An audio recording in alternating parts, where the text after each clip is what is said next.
بسم اللہ الرحمن الرحیم۔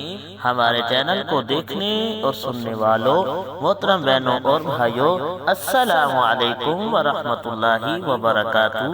آج ہم جس موضوع پر بات کریں گے وہ ہے سورہ یاسین پڑھیں بے فکر ہو جائیں۔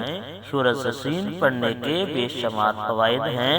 روزانہ نماز فجر کے بعد یا صبح و شام پڑھیں۔ غیر شادی شدہ پڑھے تو شادی ہو جائے، قیدی پڑھے تو رہائی پالے، مقروض پڑھے تو قرض ادا ہو جائے، پیاسا پڑھے تو سیراب ہو جائے، مسافر پڑھے تو سفر میں آسانی ہو، خوف زدہ پڑھے تو امن پالے، بھوک کی حالت میں پڑھے تو سیر ہو جائے۔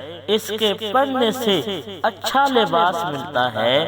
گم شدہ چیز کے واسطے پڑھے تو وہ چیز مل جائے، قریب المرگ کے پاس پڑھے تو نزا میں آسانی ہوگی۔ صدقہ جاریہ سمجھ کر ویڈیو کو بہن بھائیوں کے ساتھ شیئر کر دیں۔ جزاک اللہ۔